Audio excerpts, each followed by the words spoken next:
작은 모습으로 주님만 예배합니다. 여러분, 오늘 우리가 함께 나눌 말씀은 불의한 세상입니다. 항상 우리는 세상이 어떤 가치를 가지고 또 세상이 어떠한가에 대한 분명한 인식을 하며 이 땅을 살아가야 합니다. 그래서 우리가 살펴볼 것은 불의한 세상입니다. 우리가 살아가는 세상에 진정한 공정과 의가 있는가? 그것은 불가능합니다. 우리가 살아가는 세상이 공정한 의와 또 하나님께서 원하시는 정의가 있을 수 없는 이유는 인간 때문에 그렇습니다. 인간이 불의하고 인간이 죄된 존재이기 때문에 세상은 그럴 수밖에 없습니다. 그래서 우리가 살아가는 세상은 의인이 악인이 되기도 하고 또 악인이 의인이 되기도 합니다. 악인이 형통하고 의인은 고통받기도 합니다. 그래서 시편 73편을 보면 세상을 보며 한탄하는 시인의 그 고통이 잘 담겨져 있는 것을 볼 수 있습니다. 그의 고통, 그의 한탄, 그의 안타까움. 그래서 여러분 시편 73편을 한번 보면서 정말 세상이 그러한가 그렇지 않은가 한번 살펴봤으면 좋겠어요. 구약성경 73편을 한번 보겠습니다.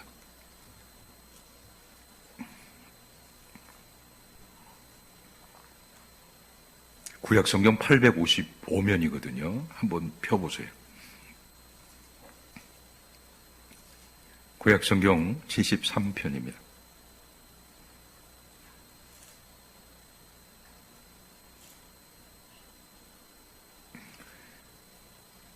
(73편) 2절부터 쭉 보겠습니다. 나는 거의 넘어질 뻔하였고 나의 걸음이 미끄러질 뻔하였으니. 신앙이 그렇다는 겁니다. 실제적으로 내가 길을 가다 미끄러워서 그런 게 아니라 내 신앙이, 내 믿음이 나는 넘어질 뻔하고 나는 미끄러질 뻔했다. 그 이유는 내가 악인의 형통함을 보고 오만한 자를 질투했다. 그들은 죽을 때에도 고통이 없고 그 힘이 강건하며 사람들이 당하는 고난이 그들에게 없고 사람들이 당하는 재앙도 그들에게 없다. 7절 살찜으로 그들의 눈이 솟아나며 그들의 소득은 마음의 소원보다 훨씬 많다. 12절 볼지어다 이들은 악인들이랄지로 항상 평안하고 재물로 더욱 불어나도다. 11절 말하기를 하나님이 어찌하랴 지존자에게 지식이 있으랴 하는도다. 14절 그런데 나는 종일 재난을 당하며 아침마다 징벌을 받았도다. 이해가 안 된다는 거죠. 나는 신앙합니다. 나 하나님을 잘 섬깁니다. 말씀대로 살고자 합니다. 나는 의인인데, 여기서 의인이라는 것은 죄가 없어서 의인이 아니라 하나님께로부터 부름받아서 의롭다 칭해져서 몸부림치며 나는 살아가는데 내 삶은 왜 이렇게 고통스러운가? 그게 반대로 처세에 능하고, 그죠? 처세에 너무 능해요. 세상에 살아갈 때 아부도 잘하고, 그래서 그런지 직급도 막 올라가고 돈도 많이 벌고 처세에 능한지 사업도 잘 되고 너무너무 형통합니다. 근데 성경을 보니까 죽을 때까지도 강건하대요. 고통을 당하지 않는데요. 여러분, 그런데 여기까지 읽으면 너무 고통스럽지만 나중에 설교 후반부에 반전이 있어요. 그 반전을 우리가 한번 살펴보기를 원하는데, 여러분, 오늘 74편은 아삽이 지은 시입니다. 아삽이 누굽니까? 다윗의 시대에 성가대를 이끌었던 찬양대장이에요. 아삽의 시대에. 찬양대를 이끌었던 찬양대장이 아삽입니다. 너무 세상을 보면서 고통스럽고 세상을 보면서 탄식합니다. 아삽의 탄식이 그랬던 것처럼 우리가 살아가는 세상도 다르지 않습니다. 성경 속에서 그 신뢰를 보면 의인이 고통받고 악인이 형통한 것을 볼 수 있는데 다윗과 사울이 그렇습니다. 다윗은 사울에게 별로 죄를 지은 게 없어요. 그럼에도 불구하고 악인인 사울에게 10년 이상을 쫓겨다닙니다. 그 이유는 질투 때문에 그렇습니다. 오랜 시간 동안 다윗은 고통을 받아요. 하나님께서 다윗에게 기름을 부으실 때 너는 이스라엘 왕이 될 것이다라고 말씀하시고 곧바로 왕이 되지 않고 12년에서 17년입니다. 정확히 얘기하면. 대략 12년, 17년 동안 죽을 고생을 합니다. 죽을 고비를 여러 번 넘깁니다. 사울은 어떻게든 다윗을 죽이려 합니다. 이때 다윗의 삶을 보면 어때요? 먹을 게 없어요. 먹을 떡 한 덩어리가 없습니다. 굶주렸습니다. 피하다 피할 곳이 없어서 어디로 도망갑니까? 블레셋으로 도망갑니다. 거기서 자신의 신분이 발각돼서 침을 흘리며 미친 척하며 겨우 살아나옵니다. 그런데 사울은 어떻습니까? 왕이잖아요. 형통하죠. 부족함이 없죠. 10에서 17년 동안. 사울과 동조하는 사람들도 마찬가지입니다. 그의 편에 섰던 사람들도 형통합니다. 이것이 바로 의인이 고통받고 악인이 형통하는 세상입니다. 이러한 불의함은 예수님의 시대나 다윗의 시대나 지금이나 다를 것이 없어요. 오늘 본문의 내용도 마찬가지입니다. 우리가 누가복음을 쭉 우리가 설교해 왔잖아요. 근데 이것이 공교롭게도 이제 고난주간 부활주라고 딱 맞아떨어져요. 설교가. 그래서 누가복음이 끝납니다. 이렇게 맞추려고 하는 것은 아닌데 오늘 설교하고 다음 주도 그렇죠? 그 다음 주 종려주일 하고 부활주일로 설교가 마치게 됩니다. 쭉 우리는 예수님의 삶을 묵상해 보고 있습니다. 예수님의 고난을 묵상합니다. 본문을 보면 여러분 예수님을 고발하고 신문하고 예수님을 못 박는 그 과정을 보면 세상이 얼마나 불의한가라고 하는 것을 알 수 있어요. 세상이 얼마나 불의한가. 유대인의 무리가 예수님을 누구에게 끌고 갑니까? 빌라도에게 끌고 갑니다. 빌라도에게 끌고 가기 전에 산헤드린 공의회, 유대의 법정이에요. 유대의 최고 법정기관이에요. 거기에서 신성의 모독죄로 사형의 온도를 내렸어요. 그러면 사형을 집행하면 되지 않습니까? 안 돼요. 유대의 법정은 사형의 집행권이 없어요. 왜? 로마의 식민 지배를 받았기 때문에 함부로 사법권을 행사할 수가 없단 말입니다. 그럼 어떻게 해요? 사법권을 실제적으로 행사할 수 있는 로마, 그죠? 로마의 법정으로 고발해서 끌고 가야 합니다. 그래서 빌라도에게 데려온 거예요.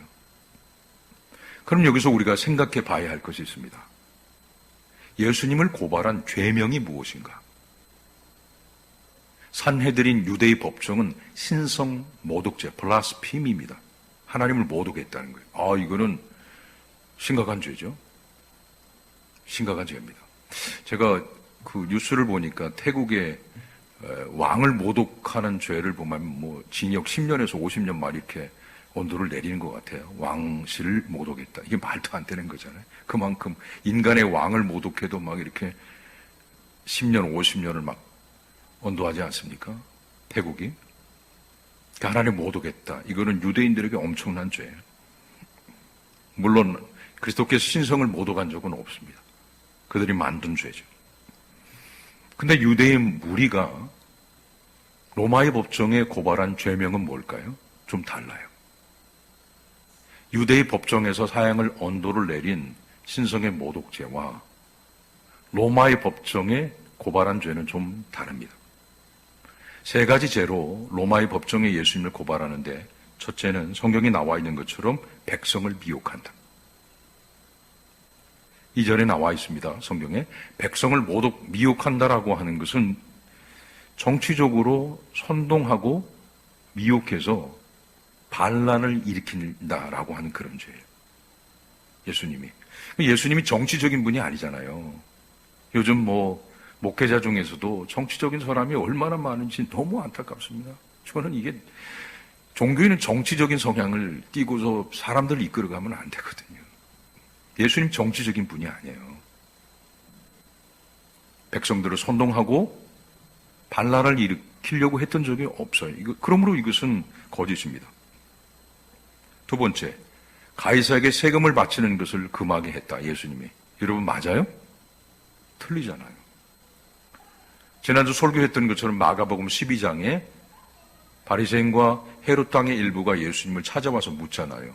가이사에게 세금을 내는 것이 옳습니까? 옳지 않습니까? 라고 물었을 때 예수님께서 하신 말씀이 무엇입니까? 가이사의 것은 가이사에게, 하나님의 것은 하나님에게. 한 번도 예수님께서 가이사에게 세금을 바치는 것을 금하신 적이 없으므로 이 죄명도 거짓입니다. 세 번째 죄명은 무엇입니까? 자신을 왕이라고 한다. 예, 예수님께서는 당신을 향해서 왕이라고 하신 것이 있지만 예수님께서 왕이라고 하셨던 것은 이 땅의 왕이라는 의미가 아니에요. 하나님의 나라의 왕이라는 그런 의미잖아요. 한 번도 예수님께서 자신을 이 땅의 왕이라고 정치적으로 말씀하신 적이 없음에도 불구하고 말씀을 왜곡하는 거죠. 본질을 왜곡하는 것이죠. 이런 세 가지 죄로 예수님을 로마의 법정에 고발합니다. 그러나 그 죄명을 자세히 살펴서 우리가 들여다보면 다 거짓말이에요. 이렇게 할 수밖에 없었던 것은 로마의 법정은 종교적인 문제를 다루지 않아요.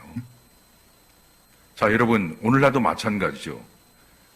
법원, 대법원 쭉 있지만 법원이 종교적인 어떤 교리의 문제를 다뤄서 옳고 그름을 분별할 수 있습니까? 일반 법정이? 그건 안 되잖아요. 종교의 문제를 일반 법정은 다루지 않습니다. 신성 모독죄로 고발해서 이 문제를 다룰 수가 없어요. 그렇기 때문에 죄를 만든 거예요. 죄를 만들어서 사형의 온도를 끌어내기 위해서는 이렇게 할 수밖에 없었다는 것이죠. 그럼 여기서 문제가 뭡니까? 문제가 뭘까요? 율법은 이와 같은 것을 금하고 있다는 겁니다. 제9계명에 보면 뭐라고 말씀합니까? 내 이웃에 대하여 거짓 증언하지 말아라. 이게 9계명이에요. 이웃에 대하여 거짓 증언해서는 안 된다. 그럼에도 불구하고 이들은 이웃에 대하여 거짓 증언하는 것입니다. 어떻게든지 거짓으로 증언해서 예수 그리스도를 정치적으로 죽이고자 하는 것이죠. 그렇다면 여러분, 이 사람들이 어떤 사람인가를 한번 우리가 생각해 봐야 되는데, 이들은 타인의 죄를 보고 분노하는 사람들이에요. 그죠? 타인이 만약 10계명을 어겼다 그러면 가만히 있질 않아요. 분개합니다. 분노하는 사람들이 바로 이 사람들이에요. 바리새인, 헤롯 당, 서기관, 이런 사람들이에요. 요한복음 8장을 보면 어떤 내용이냐면 간음한 여인이 있어요. 간음한 여인을 현장에서 잡아서 예수님께로 잡아와서 끌고 옵니다. 그리고 분노하죠.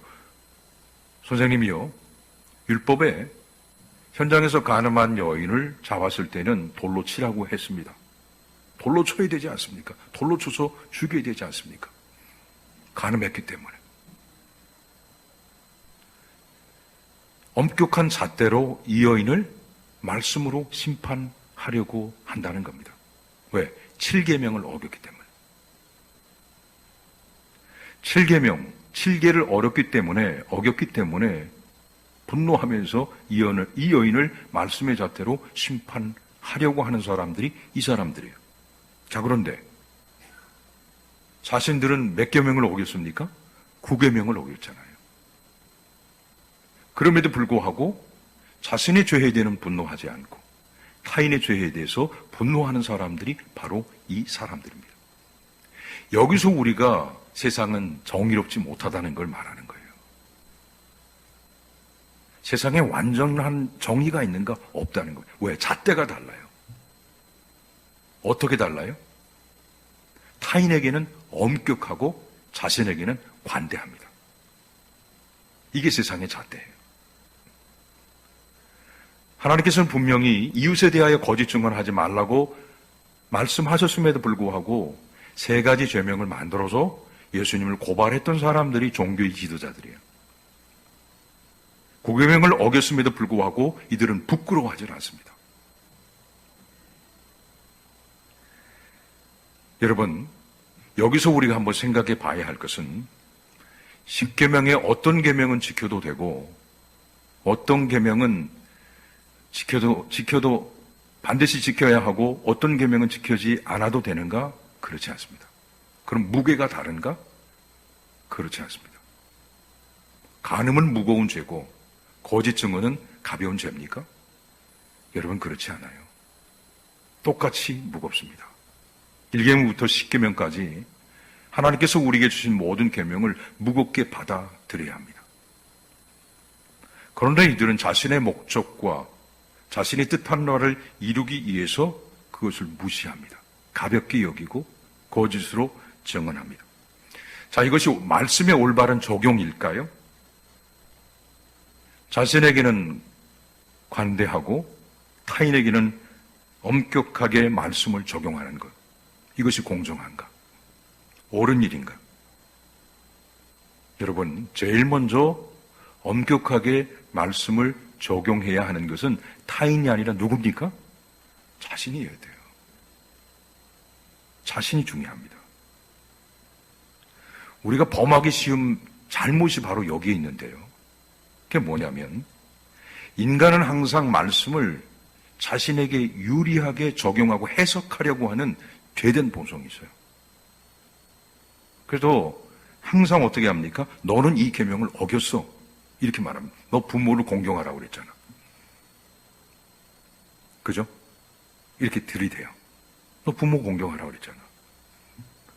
근데 여러분, 말씀에 어떤 말씀이 있습니까? 너는 자녀를 노엽게 하지 말라는 말씀도 있어요.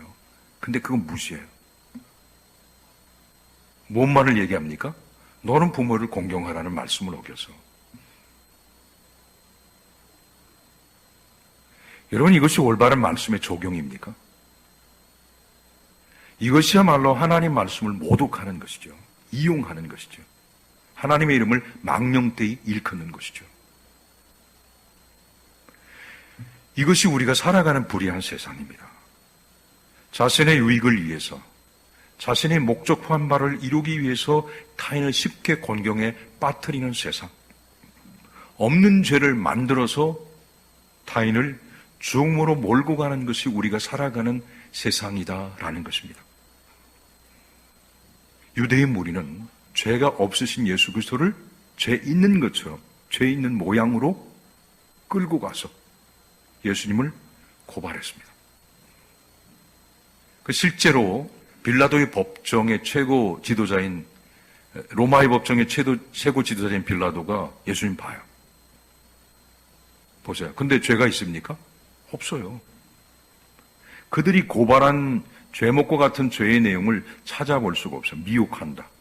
가이사가 세금을 내는 것을 금했다. 자신을 왕이라 한다. 전부 정치적인 거거든요. 근데 예수님에게서 정치적인 것을 발견할 수가 없습니다.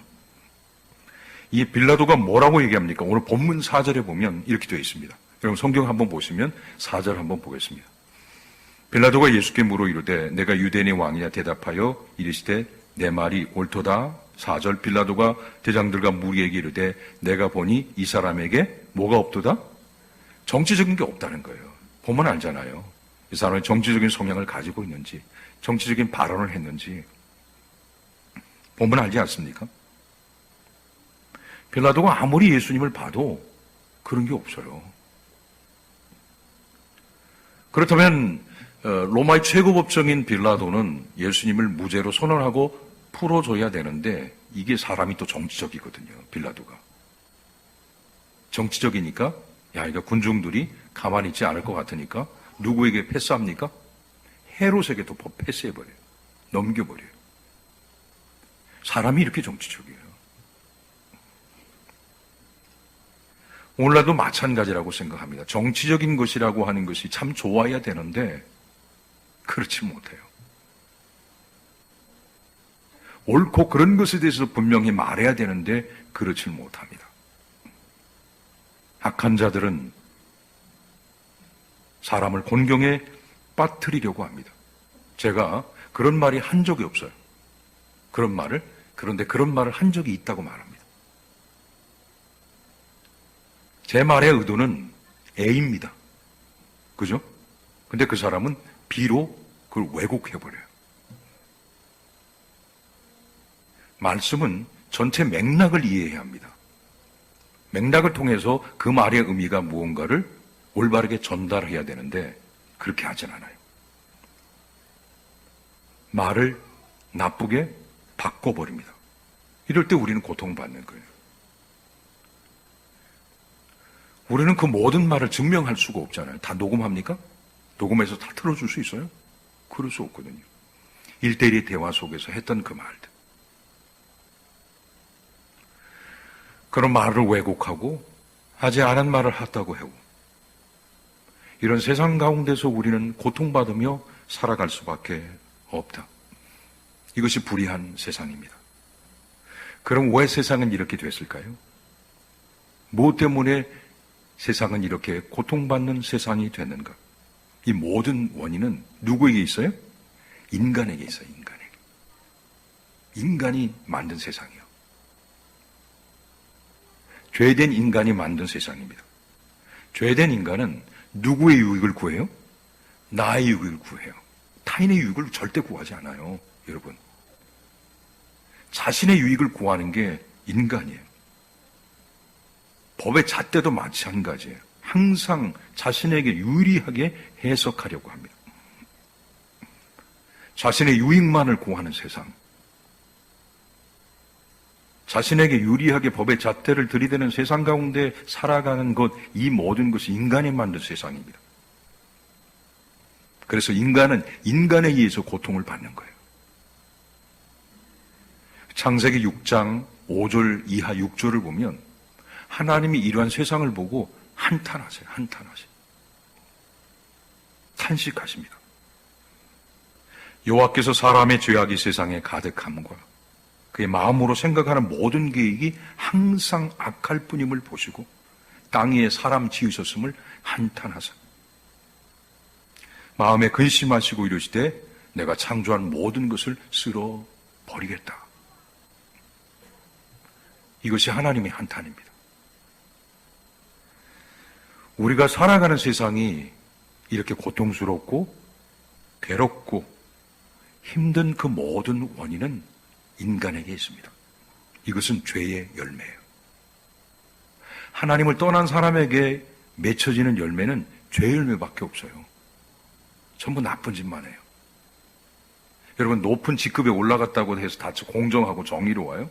실력이 있어요? 그런 거 아니잖아요. 여러분 아시잖아요. 성공했다고 해서 다 정의로워요? 그런 거 아니잖아요. 어떻게 돈을 벌었느냐가 중요하죠.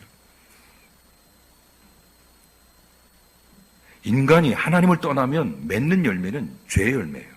근데 인간은 뭐만을 봅니까? 형통만을 보는 거예요. 오, 사업이 잘 된대. 돈 많이 벌었대. 야, 본부장 됐대. 전무됐대. 상무됐대. 어떻게 됐는지는 몰라요. 과정은 필요 없어요. 결과만을 보는 세상이에요. 근데 그들의 열매는 무슨 열매입니까? 죄의 열매예요. 죄의 열매. 인간이 창조의 목적대로만 살아갔다면 우리가 살아가는 세상은 이렇게 고통스럽지가 않아요. 이렇게 힘들지가 않습니다. 그런데 인간이 창조의 목적대로 살지 않잖아요. 하나님을 영화롭게 하고 하나님을 즐거워하며 하나님을 예배하며 하나님 주신 말씀의 법을 따라 살지 않기 때문에 우리가 살아가는 세상이 이렇게 고통스러운 세상이 된 것입니다. 그래서요, 여러분 보세요. 인간은 시작한 그 순간부터 다툼이었어요. 그죠? 가인과 아벨이 다투죠. 아벨은 다투지 않았어요. 가인이 다투죠. 그래서 죽여버립니다. 아벨을. 인간의 역사는 다툼의 역사예요. 갈등의 역사입니다. 분쟁의 역사입니다. 지금도 마찬가지예요. 여러분, 우크라이나 러시아 전쟁이 3년 됐고요. 예루살렘과 팔레스타인 전쟁도 계속되고 있습니다. 갈등이 해결된 적이 있어요? 없어요. 왜? 자신의 유익을 구하고 자신의 유익대로 모든 것을 해석하기 때문에 그렇습니다. 대한민국은 어때요? 대한민국은요, 서로 죽이려고 해요. 이념의 갈등과 대립으로. 대화가 안 돼요. 진보와 보수, 동과 서, 남과 북. 실제로 여러분 뉴스 보면 알겠지만 목에 칼을 찌르잖아요. 그리고 돌로 어떻게 합니까? 여자를 막 돌로 때리지 않습니까? 보셨죠? 분노하는 세상입니다. 내 생각과 다르면 분노하는 거예요. 내 생각과 틀리면 분노하는 거예요. 하나님 뭐라고 말씀하셨습니까? 하나님을 사랑하고 이웃을 내 몸처럼 사랑하라. 그런 게 없어요. 인간 안에는 미움이 가득합니다. 분노가 가득합니다.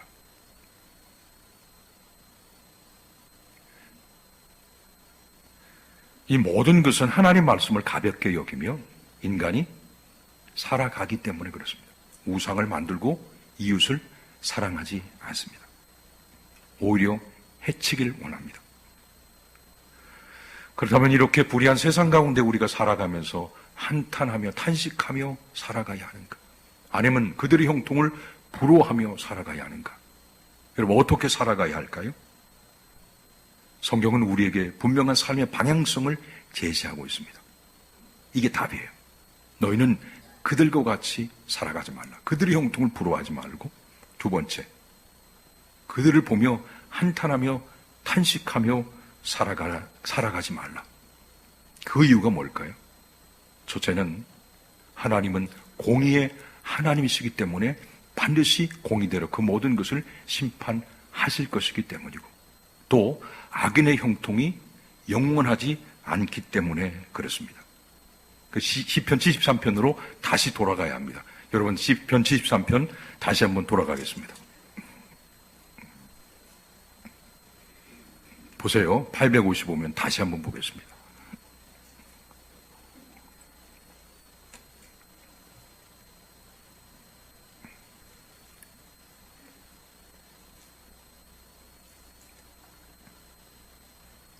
(14절) 보세요.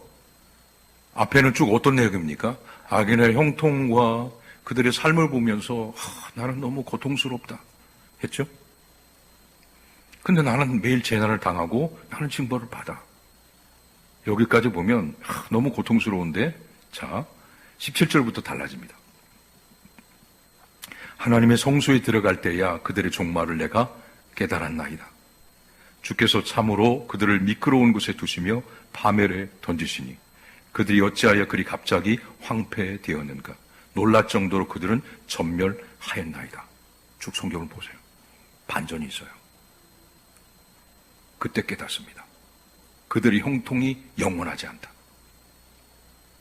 그리고 진정한 복이 무엇인가를 그가 고백하는데요. 여러분, 28절. 진정한 복이 무엇인가? 하나님께 가까이 함이 내게 복이라. 내가 주 여호와를 나의 피난처로 삼아 주의 모든 행적을 전파하리로다. 여러분, 어떤 게 복이라고요? 하나님을 멀리 하는 게 복입니까? 가까이 하는 게 복입니까? 가까이 하는 게 복이에요. 우리 아들이 다녔던 고등학교 정문 저 위에 그 첫 번째 건물에 크게 써놓은 말씀이 이 말씀이에요. 하나님께 가까이 함이 복이라. 들어가면 제일 먼저 보여요. 고등학교.